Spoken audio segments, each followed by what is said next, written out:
Ladies and gentlemen, sprucing up the intro. If you're watching it live on YouTube, if you're watching it back on YouTube, we are back with another episode of Dynasty Theory. I'm your host, John Bauer.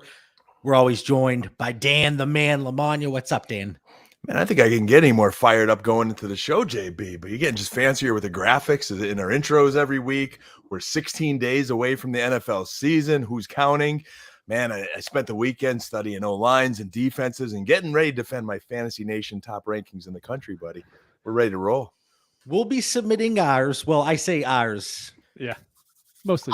I'll throw Mitch's name on it. But if you're wondering, if you're watching live, if you're wondering, guys, why did you kick off 13 minutes late tonight?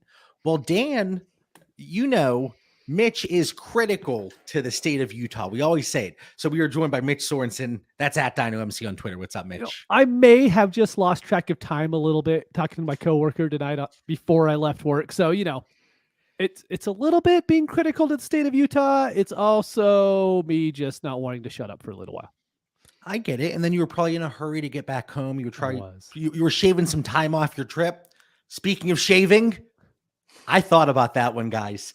This week's episode of Dynasty Theory is proudly brought to you by MANSCAPED, who is the best in men's below-the-waist grooming. MANSCAPED's Performance Package is the ultimate men's hygiene bundle. Join over 6 million men worldwide who trust Manscaped. 20% off and free worldwide shipping for all of our international Discord members, all of our listeners. And that's code Theory20, again, at manscaped.com. That's a mouthful. And honestly, I want to say thank you to everyone. So, like, people have reached out to John and I, because if you're in the Discord, you know, reach out to us so we know that you're using the code. And so many people have already. And just so you know, like, it's huge for us if you guys use the code. So please use the code. I'm not too proud to beg. No. I'm not too proud to beg. It does help us out as a team. So anybody that wants to, you know, take care of themselves, make sure you're looking good. Just because winter's around the corner doesn't mean you got to get in that winter body and just let things go. It doesn't mean that, you know.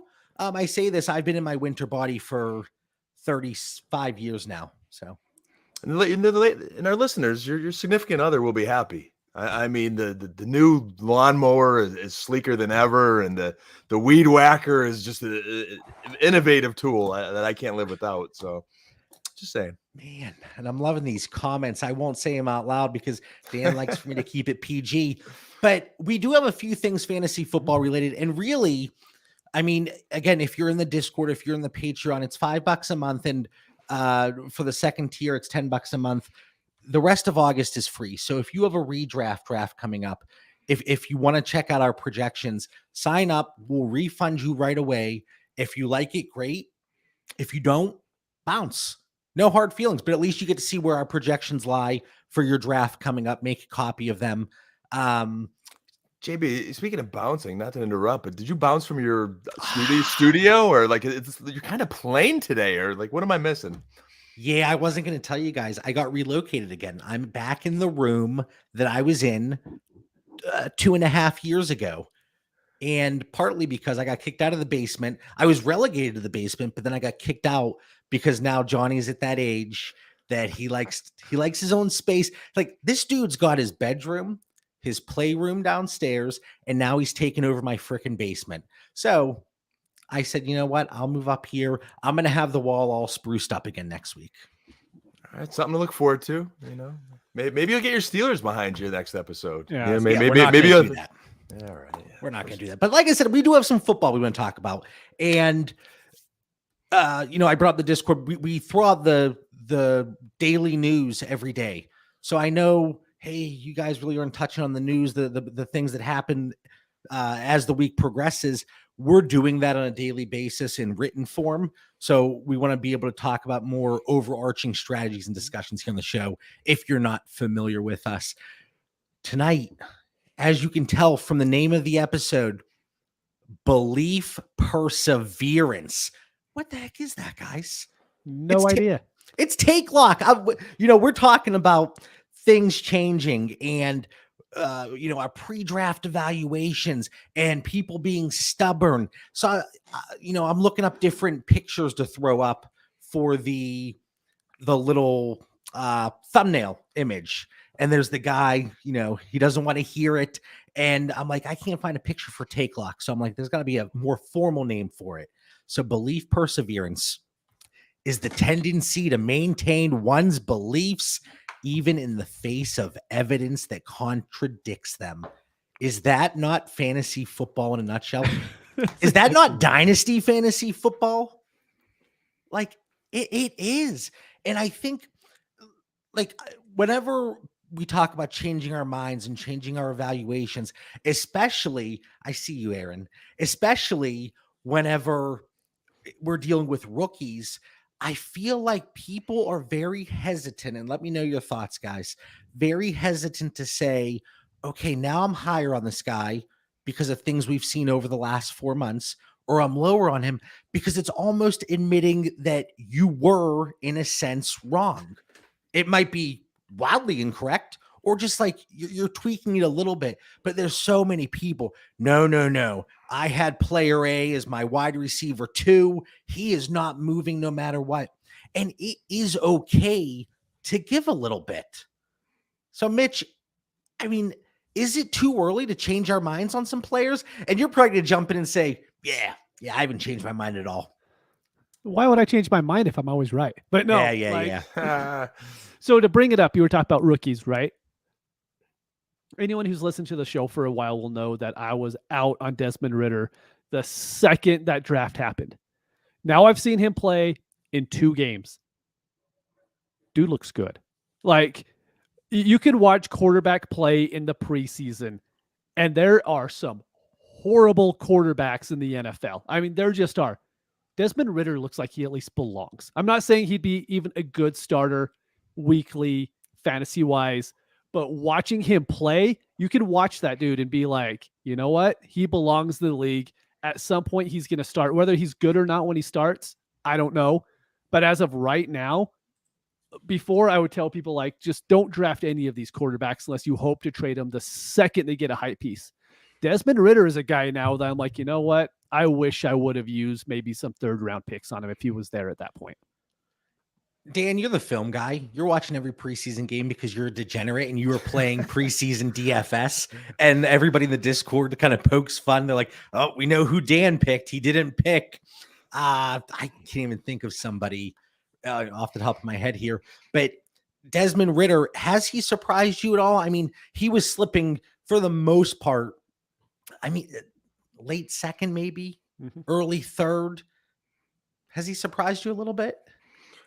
I like Mitch's point, because whether these prospects are, you're talking about the recruiting, evaluating process from high school to college or college to pro, there's no crystal ball. We as a coach or an organization, they're taking as many data points as they can and making their best educated guess and drafting a pick. So the Falcons take a Desmond Ridder, and hey, the early returns, to Mitch's point, looks like he belongs. So a guy that we might have been very out on going into the draft for whatever reasons we have, we only have so much information, we feel better about right now. That there's something there.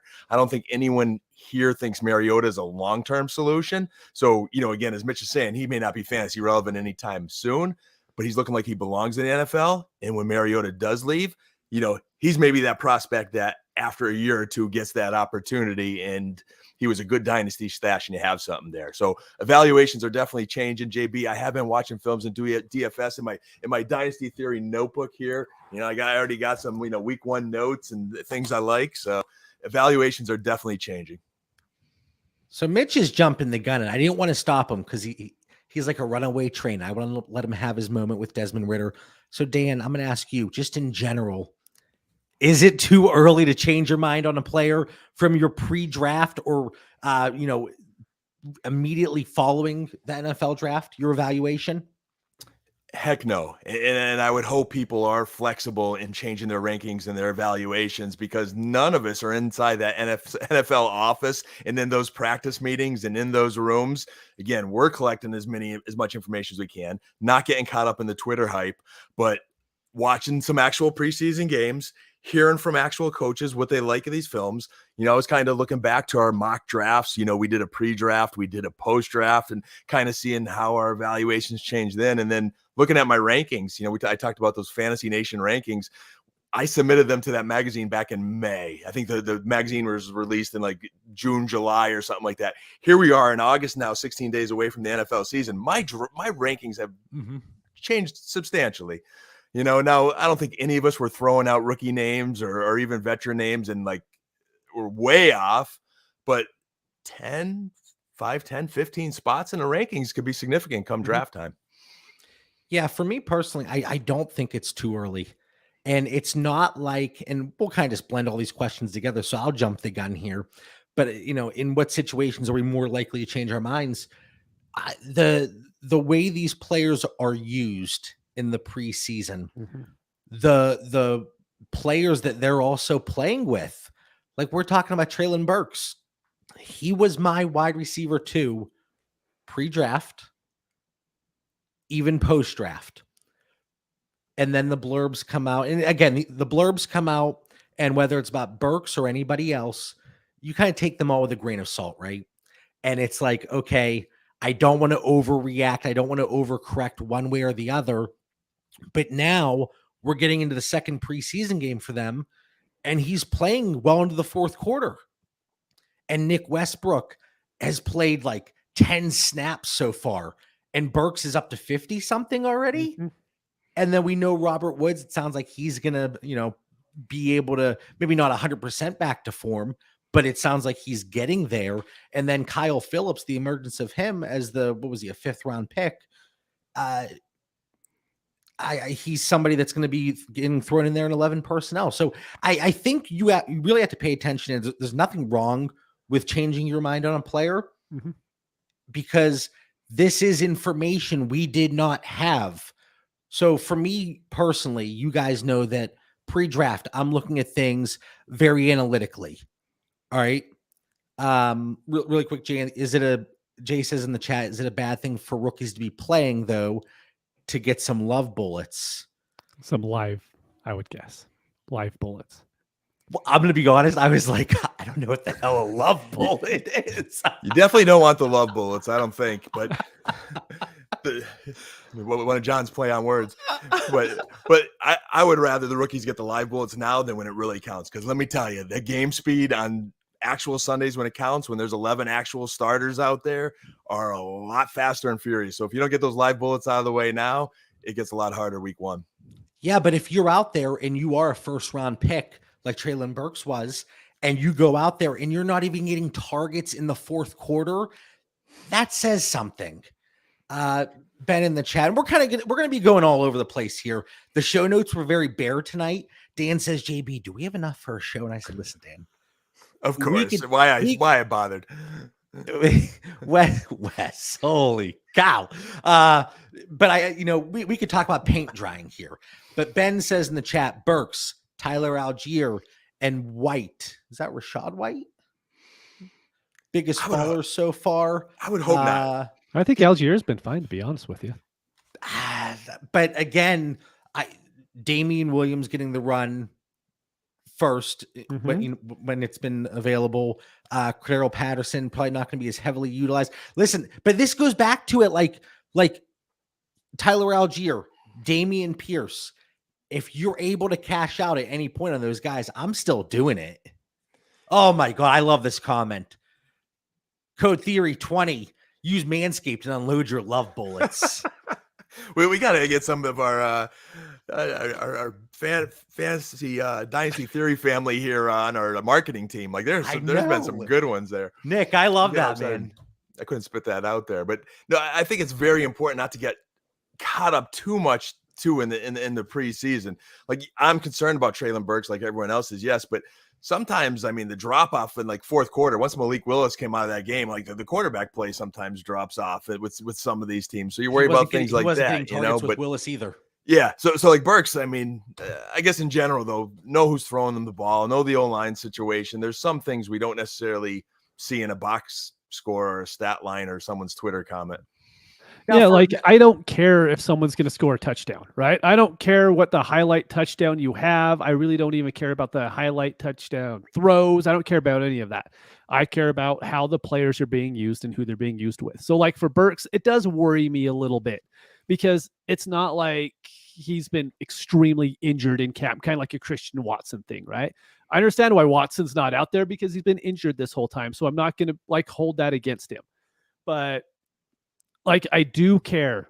Well, we talk about likely a lot in the Discord today. How he's being used, like, I don't care that he's had so many targets already and his yards per route run is like 8.0 or something like that. I don't care about that. I do care how they're using him, and that's telling me how they want to use him during the season, and that makes me want to buy into him now to where, he was free 2 weeks ago. I should have went for him then. I didn't know, but I'm willing to do it now because I'm willing to change what I did. I threw some third rounders out for him today. I didn't get one accept, which is completely okay. I'm not willing to pay the second for him yet, but I'm hoping I could get him for a third in just a few leagues so I could have a few shares here and there. And that's exactly it. Not to just go out, oh, let's box score watch. That's not what we're talking about here. But again, it's just, you haven't heard one bad thing about Isaiah Likely. You haven't. And honestly, he was somebody that I liked back in, when did I talk about that? February, March. It was just such like his usage in college was tremendous. But then he goes out and runs the 4.83 40 on his pro day. And again, I'm looking at things analytically, and we're plugging and chugging in our spreadsheets, and we're looking at the thresholds, and that's not going to hold up. But Dan's watching the film. That's saying something different. That listen, I'm not saying it's one or the other. No, you're right, JB, and you watch that film, and Likely's like a Dalton Schultz out there. He knows how to get open. He finds those crevices. He moves the chains. Baltimore told us what they were doing with the way they drafted. We've seen it before with the 2 tight end system in Baltimore. It's a very tight end friendly offense. He's producing in the preseason. The film does look good, John. So that is very important pieces to take. And I want to go back to Algier with Atlanta too. Something to think about with the Falcons is, like, they've got an offensive line full of liabilities. They've got a lot of question marks. So the later that game goes, if they don't have their starting 5 in there, which is a concern in itself, that's not a team with much offensive line depth, and then, depending on who they're going on the other side. So again, just don't hit the panic button. If you like a guy and he's got a role and you're seeing some decent things, don't panic. I'm not saying hit the panic button, but being able to adjust. Like somebody posed this question, and I thought it was a great question. And it's something that I would not have even considered to be close personally. I know there's truthers out there, but objectively speaking, with what we knew pre-draft with their profile, what we saw with draft capital, which they both got plenty, objectively speaking, what is there to confidently say Treylon Burks over George Pickens? That's it right there. Yep. Dead silent. Yep. Because I stared at the screen. I'm like, oh, there's got to be something, right? And there really isn't. You could talk about the quarterback play here in year one, but like, I don't want to stay on Burks here all night. Ronnie in the chat, my panic sense is tingling. I think Burks is one of the guys that people have been panicking on. I don't want to talk about rookies the whole time, but that's the one where people are less willing, I think, to change their minds. And I think part of it is like Devy, right? Which, Mitch and I have gotten into a few Devy leagues. It's growing on me. Mitch sends me hate messages. So we co-manage Devy leagues. But I think once a freshman comes in and you're like, okay, this is my guy, I'm planting my flag, you really become attached to that player.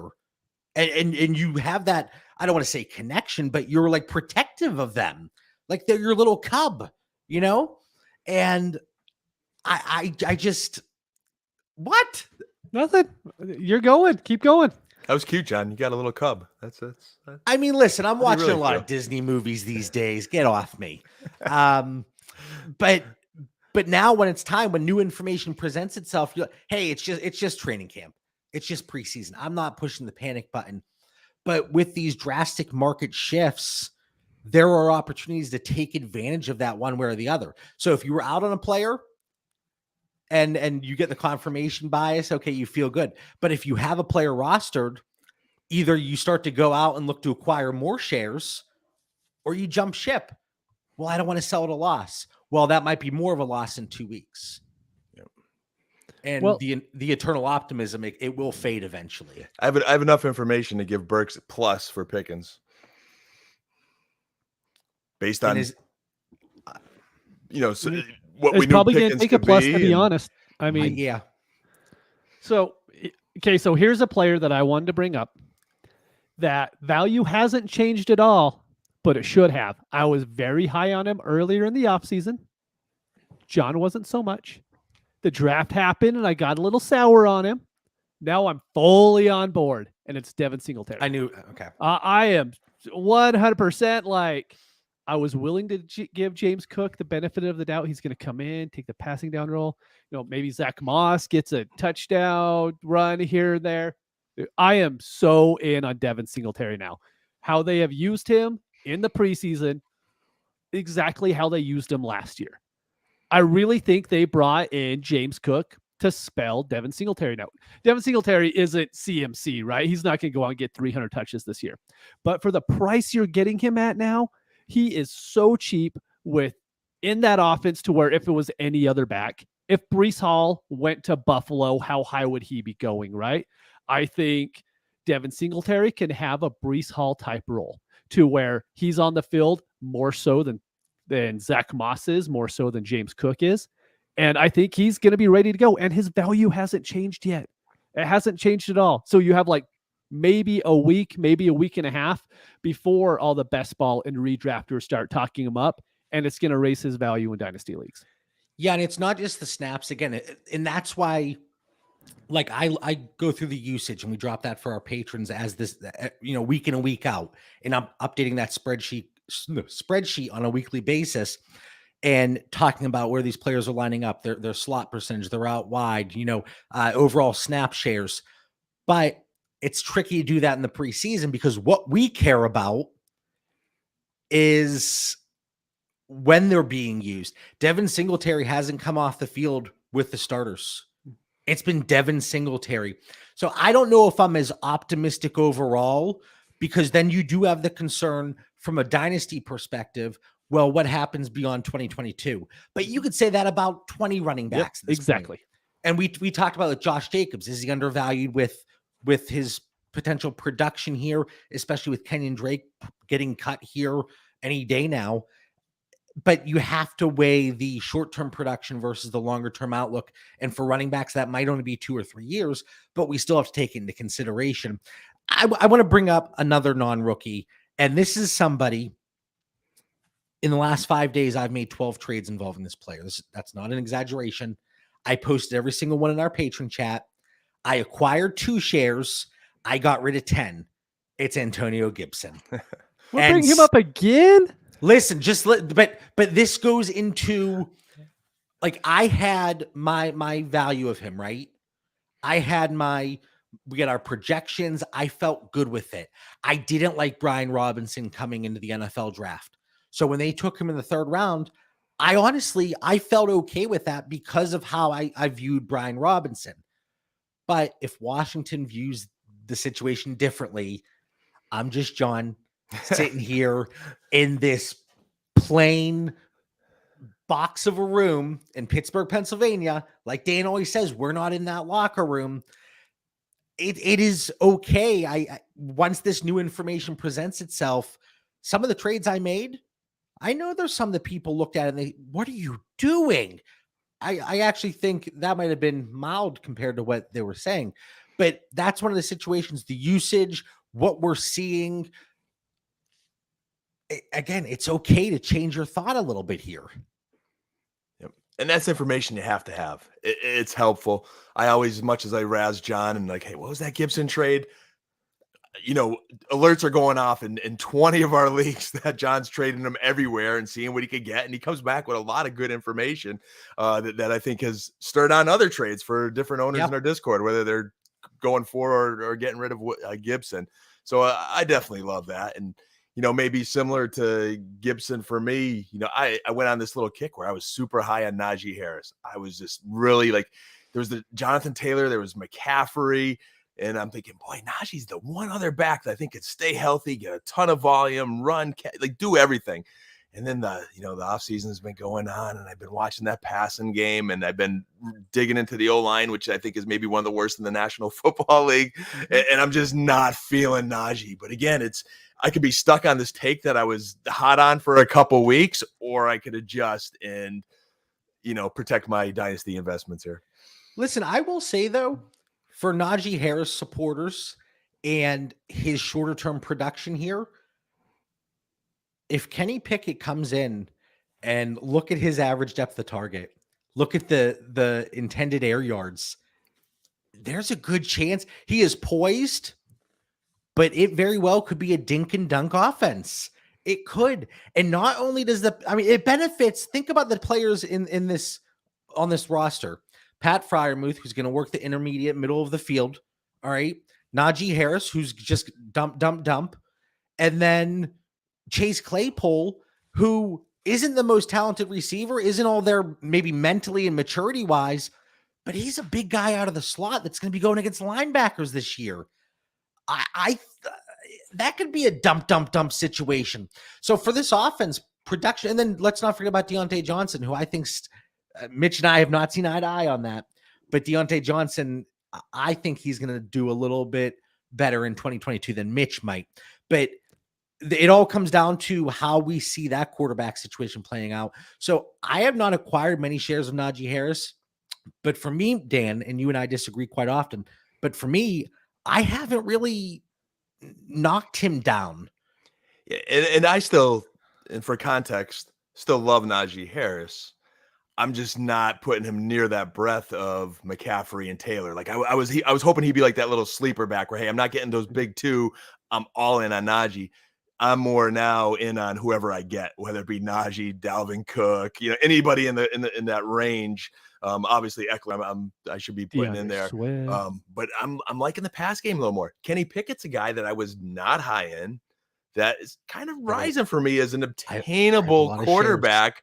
I mean, they got you named a very talented wide receiver group and tight end there. Like, if he just continues to evolve and looks good, I mean, to me, I think Mitch Trubisky's he's a place filler. Steelers told us what they're doing, drafting Pickett where they did. I think it's just a matter of time. It's just a matter of how soon is it going to be. So Pickett, who might be one of those quarterbacks that you can obtain, and I have in a league where I needed some quarterback help, he's a guy that from beginning to now, for our conversation tonight, has risen. Especially if you're looking at a team that has him rostered and they might be looking at pieces to help them contend this year, you might be able to pry Pickett away from them at a reasonable price, or something involving more veteran quarterback. And then JB, you probably got the Steelers starting quarterback for the next 10 plus years. Yeah. That's pretty good.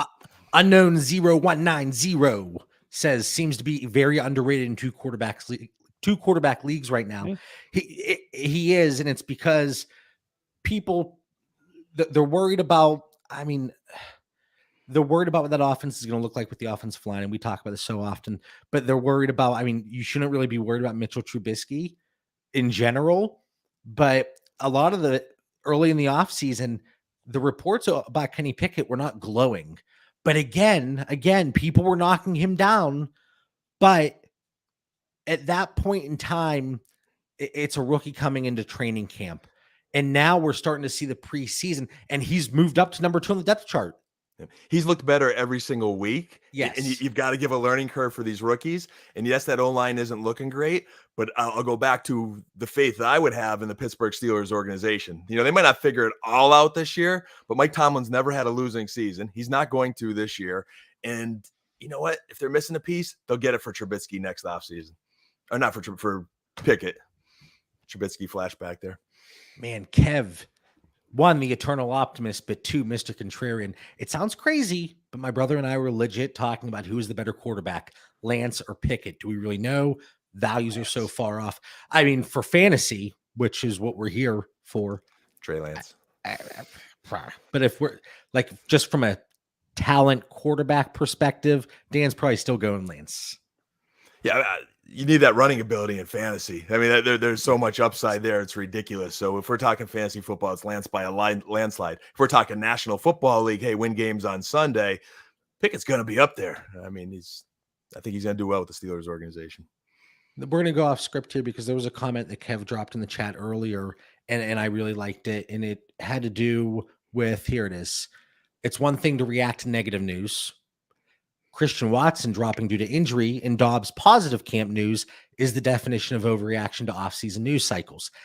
And here's my thing, not just with, it's really tough with rookies coming in, right? And you want them to get that work in training camp.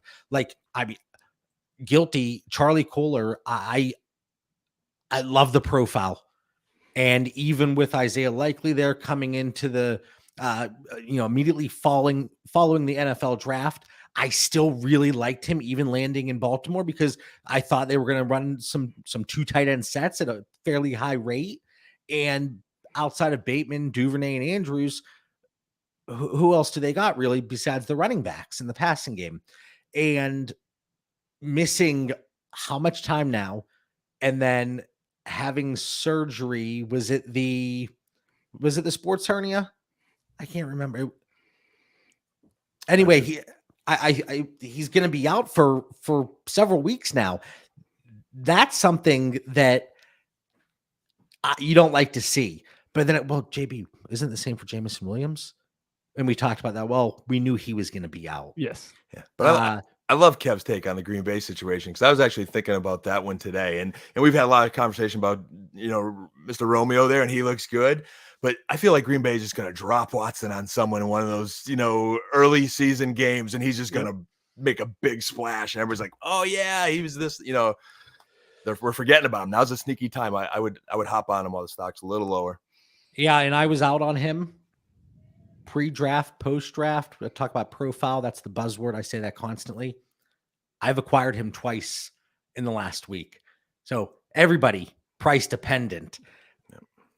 More picket comments there in the chat. What's up, Mitch? Can I bring up someone who you both are going to disagree with me on as someone that I'm further down on now? But it's Tom Brady. And it's not because he missed the past 2 weeks. It's because that offensive line has lost so much from last year.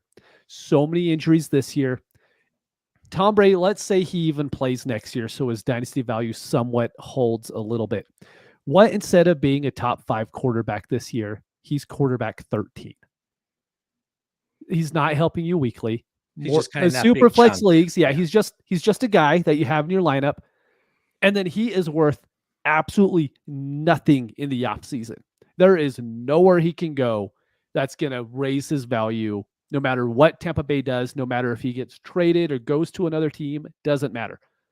So seeing all those injuries, and those are just some of the little things that I'll care about in the preseason. A whole bunch of injuries to an offensive line, that scares me. That makes me, I'm still okay with Mike Evans. I'm still okay with Godwin.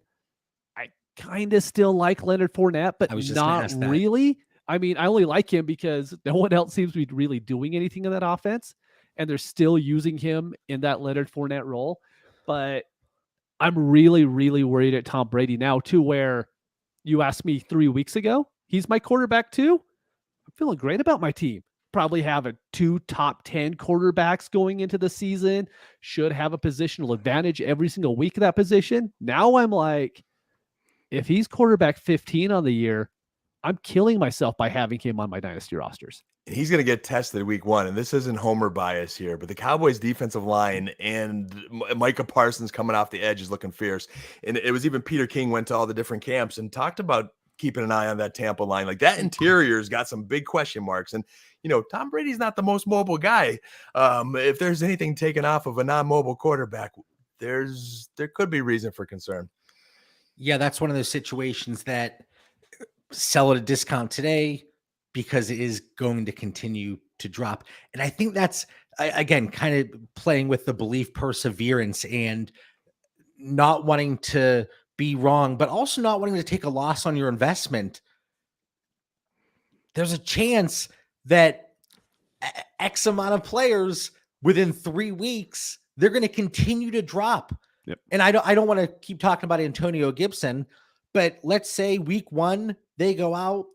Robinson is on the positive side of a 60-40 split in terms of carries, and McKissick Robinson, and Gibson are all involved in the passing game. So not even talking about touchdowns or anything like that. From a usage standpoint, we are going to see that value continue to decline. So there are so many people, they are willing to go down with the ship.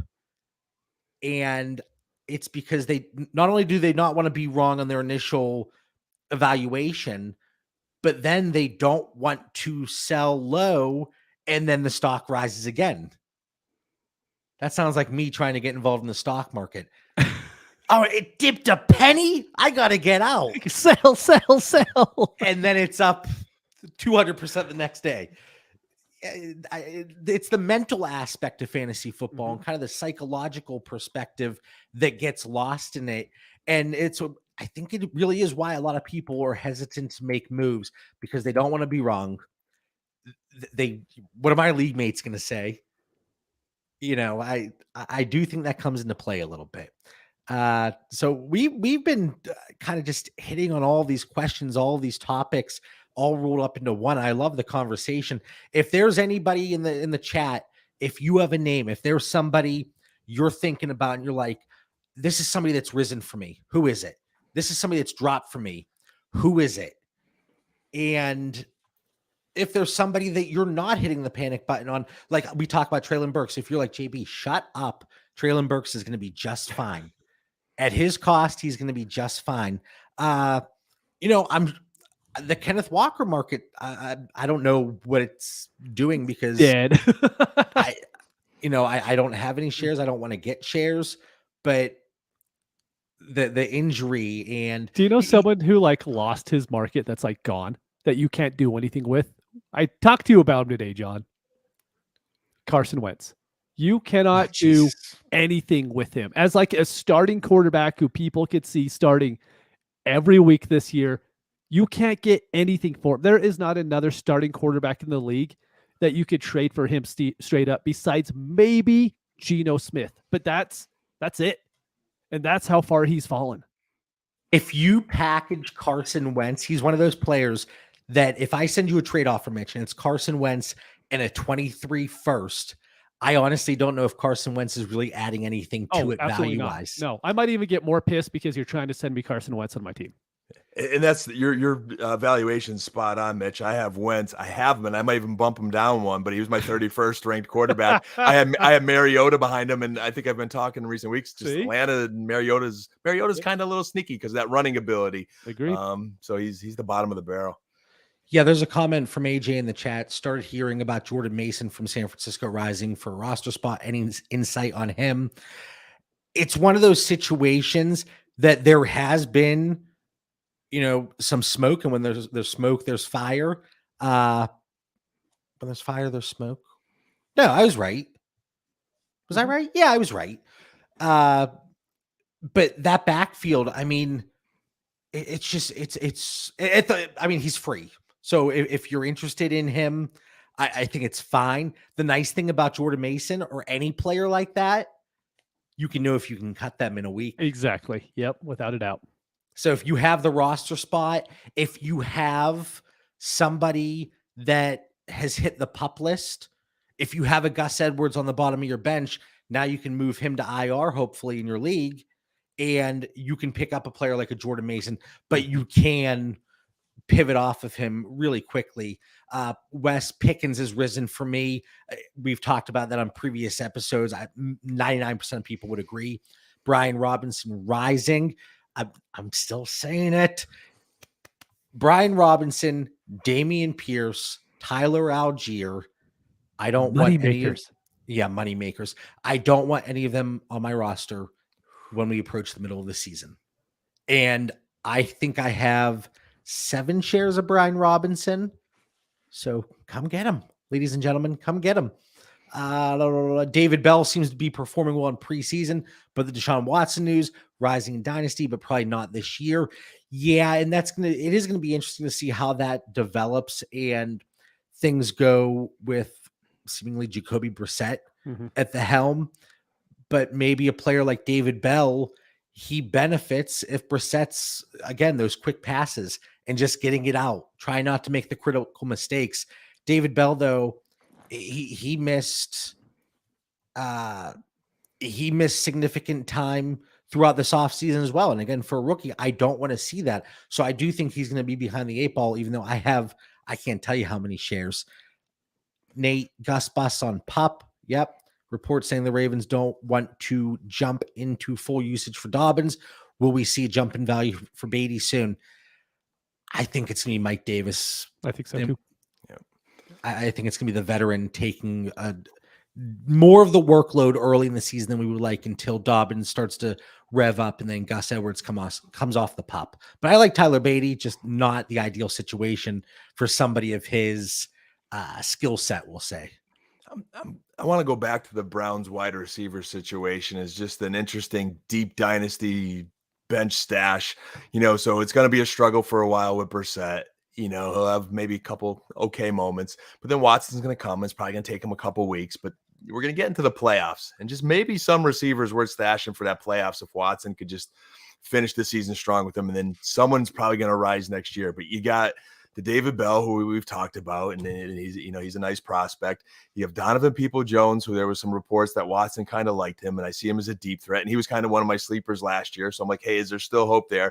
And then I like Michael Woods. He's another guy that's like very deep league stash, but I've just been reading and seeing some things. I think he did have some kind of nagging injury out for a week there, which again, you don't like to see, but something's got to give in that Browns wide receiver room there. So I just say keep an eye on it as we go through the season. You might have a deep stash there that could help you at some point. If Anthony Schwartz could catch a football, I think he'd be a very good wide receiver. It's just like he's missing like the one thing you have to do to score points. So it makes it a little rough. I think we have him stashed on taxi squads and co-managed leagues. I have him on a lot of teams from last year. Super late last year.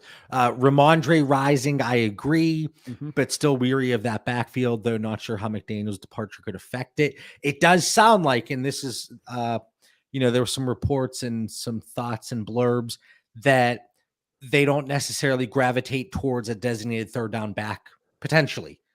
And one other thing with that offense. Sorry, I didn't mean to interrupt you there, John. I was just going to say, all the reports that you're seeing, that Patriots offense looks horrible in training camp. Like, not like kind of bad. And normally the New England beat writers aren't that negative, but they're just flat out like, this isn't good. Like, this is horrible offense out there. So I'm really, my DFS plays, Dan. Mitch, Miami defense, week 1. Yeah. So week 1's a kind of very interesting play. And I'm not really worried about New England's offense. I'm more worried about their defense. I can't believe I'm saying that. I think week 1, Miami could be kind of sneaky there with Hill and Waddle versus, that JC Jackson less defensive secondary and some stuff going on. But offense, I think they're going to figure out, watching the last preseason game, both Harris and Stevenson, I think they're both going to be fine. And there's enough volume for both of them. I don't think Pierre Strong's evolved quick enough to be anything relevant anytime soon. And, Mac Jones showed confidence and swagger, and I think he'll figure it out. Best case scenario for both Stevenson and Harris, and we have them in our projections, Mitch and I, both as running back 3s for the season, actually on a per game basis. Best case scenario, that team's able to move the ball. They have the red zone goal line opportunities, and that passing down work is split amongst both of them. And they don't have that pesky, last year was Brandon Bolden, the ageless Brandon Bolden coming in whenever James White was injured. Nick says someone, and this is going back to the Green Bay conversation, someone is way undervalued in Green Bay right now, but who is it? Sammy Watkins. Randall Cobb. End of the round, Sammy Watkins. Randall Cobb. End of the draft. I think Cobb's going to be the odd man out. I think I don't think there's any legs left in Cobb. We didn't see it last year. He had all year to perform, but Sammy's been having some camp moments, and I feel sick in my mouth saying it because I know we've been down this road a million times, but it is Aaron Rodgers, and there is an opportunity. And even if it's for a little while, he could help you win some fantasy weeks. I honestly, Sammy Watkins for week 1, AJ says that's a tale as old as time here, but this is one of those situations that if you believe in Christian Watson, if you believe in Romeo Doubs, and this is across the board for any team, any situation, scenario that you can take this and do this with, if you believe in those guys and they stumble out of the gates, it's a really seemingly I don't want to say crowded, but fairly level, fairly flat. There's no superstar that ball is going to gravitate towards. So if they stumble out of the gates and you don't believe in Lazard, you don't believe in Cobb, you don't believe in Watkins, that is going to be the time to acquire. If you're out on them, now is the time to get out, I believe, because there are going to be some growing pains there. I don't necessarily believe that they're going to come out. And I know that, we're talking about dynasty, we're talking about the longer term values, but we all know the shorter term outcomes, they really play a pivotal role. And we always talk about that. So if you're able to get out ahead of that, great. But in the situations where we're not really sure how it's going to play out, I mean, we can all guess, but that's what it would be, a guess. And you look at it week 1, 2, 3, and how things are progressing throughout the season, that this might be one of those receiving rooms where it's Lazard one week, it's Watkins the next, it's Watson the next, and we just don't really know. And maybe the move is to pivot off of them and look cross-positionally or package up, split up the asset. That's always my go-to, and see what you can do there. But the Green Bay situation, it's going to be really interesting to see how it plays out. But you all know I'm shipping off Romeo Doubs for any 23 second. And it's safe to get off Amari Rodgers too. Yeah. If we learned anything. It's been safe to get off Amari Rodgers. Any other names you guys want to bring up? We always talk about the overarching strategies and just overall thoughts. No? All right, that's good enough for me. Final thoughts. Dan, 170th time. Believe perseverance. Manscaped. Theory 20% off. We'll give away a free month of the Patreon too. So if you use our code, send us a screenshot and we'll give you September for free. And you can check out all the good stuff. And then the rest of August is also free. So projections, tiers, all that good stuff. JB is generous. That is a great offer. Final thoughts here, episode 170. I think we could talk about players all night. I have so many players and thoughts still on my mind. We're about to go to the waiver wire here, and okay, I'll give you a Cowboys homer moment, but try to get people to proceed with caution. Kevontae Turpin was kind of like the craze, and he looked electric. And I am excited about the Cowboys special teams. But for fantasy guys, don't spend your money there. I think he had like 4 reps at wide receiver. His, I think, at best scenario, maybe is wide receiver 4 or 5, maybe. It's probably more like 5 or 6. So again, I don't know where he's going to get you fantasy points unless somehow, you get that touchdown for an occasional punt return or kick return. So just kind of proceed cautiously there. Special teams definitely needs help as Brett Maher's the kicker, and I don't know if he can make an extra point. So we'll see what happens there. And then I'll throw one other nugget. Malik Willis, we talked a little bit last week.